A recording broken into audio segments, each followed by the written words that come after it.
Hey young scholar, you must have heard the saying, all is well that ends well. Well, it sort of applies to our learnings as well. We are actually at the end of this chapter. In the previous video, we learned 3 theorems which focused on the inequalities in a triangle. As you know, this video is about solving problems based on some of those theorems. But before jumping right into solving, let's take a moment to revise these theorems.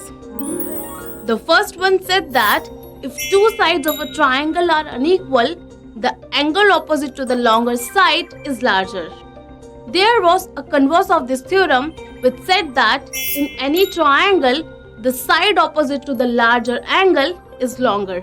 And then finally, in any triangle, the sum of any two sides is greater than the third side. So now that we have all these theorems at our fingertips, let's solve a few problems. So here's one. Show that in a right angle triangle, the hypotenuse is the longest side. This one is pretty easy. So let's solve it right away. We first draw a right angle triangle and name it ABC, like this. Since we know that angle B is a right angle, there cannot be any other angle greater than or equal to 90 degrees, right? Because that would make the sum of all the angles greater than 180 degrees, violating the angle sum property. Thus, it is safe to say that angle B is greater than angle A as well as angle C. Now, let's look at these two angles, angle B and angle C. We have studied that the side opposite to the larger angle is longer. Then, the side AC opposite to angle B is greater than the side AB opposite to angle C. Similarly, if we consider angles, angle B and angle A, we can say that AC is greater than BC. Thus, we come to conclusion that AC is greater than AB as well as BC. And what is AC? It is the side opposite to the right angle, or in other words, it's the hypotenuse. So this is how we can prove that in a right angle triangle, the hypotenuse is the longest side. That was pretty easy, wasn't it? Let's look at another problem. This one says that in this figure, sides AB and AC of triangle ABC are extended to points P and Q respectively. Also, angle PBC is less than angle QCB. Show that AC is greater than AB. Before we attempt to solve a question, it is vital to understand it completely. So, here is a triangle ABC. We can see that AB is extended to a point P and AC is extended to a point Q. We are also given that angle PBC, which is this angle right here, is greater than angle QCB. We have to show that AC is greater than AB. Any guesses how we can solve this? It's pretty simple. We just have to prove that angle ABC is greater than angle ACB. The theorem will do the rest. So, let's go on with it. Let's first name these angles as angle 1, angle 2, angle 3 and angle 4 like this. It's pretty obvious that angle 1 plus angle 3 is equal to 180 degrees because they form a linear pair. This implies angle 3 is equal to 180 degrees minus angle 1. Similarly, angle 2 plus angle 4 is equal to 180 degrees. Then, angle 4 is equal to 180 degrees minus angle 2. Let's name these equations as 1 and 2 respectively. Now, it's given that angle 3 is less than angle 4.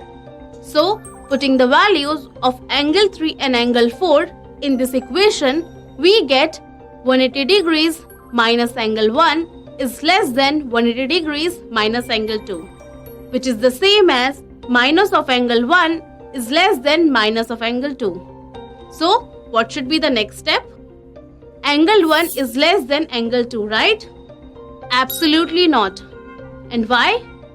Well, rules are different in case of inequality. We know that minus 5 is less than minus 1, right? So, if we remove the negative sign and without changing the inequality, it will become 5 less than 1, which is not true. This means whenever you are dealing with inequality, you have to reverse it to remove the negative sign. This means minus 5 less than minus 1 should become 5 greater than 1 on removing the negative sign.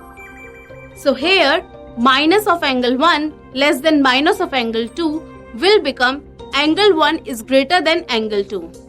Thus, we got what we were trying to prove. That is, angle ABC is greater than angle ACB.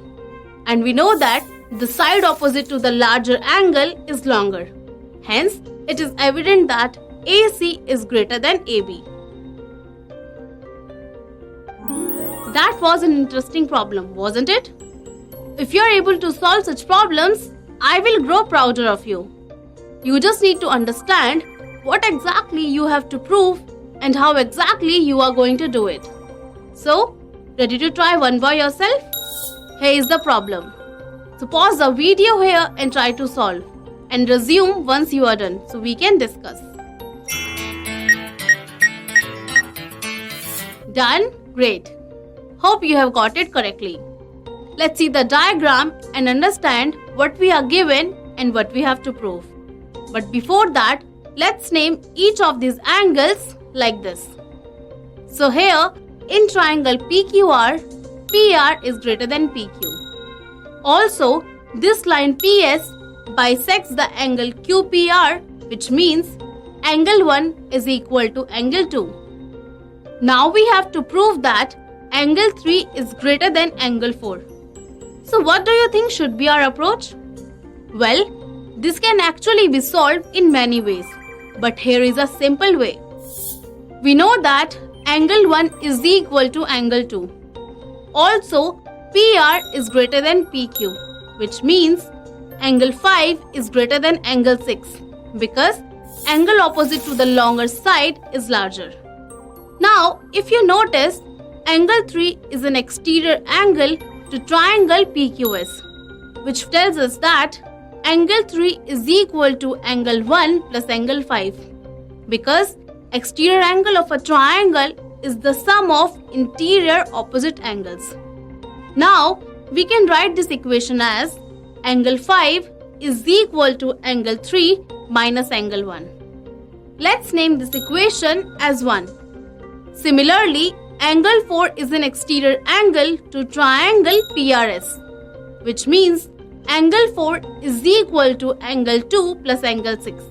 And it can be written as angle 6 is equal to angle 4 minus angle 2. Let's name this equation as 2.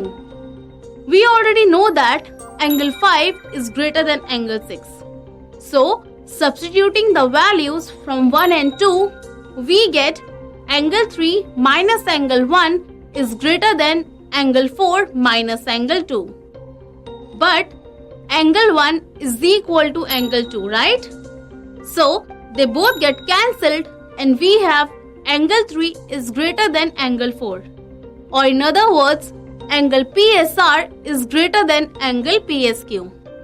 Quite interesting, isn't it? Now, if you proved the same but using a different method, it doesn't matter. You just need to be very sure of your steps and the reasons you use to justify them.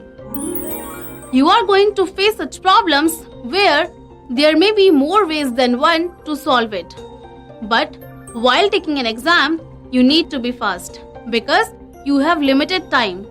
So, how would you know which way is the fastest? Only by rigorous practice. So why wait for anyone? Go solve all the questions of this chapter and keep referring to our video if you get stuck somewhere. I will see you super soon with another amazing chapter. Till then, take care and goodbye.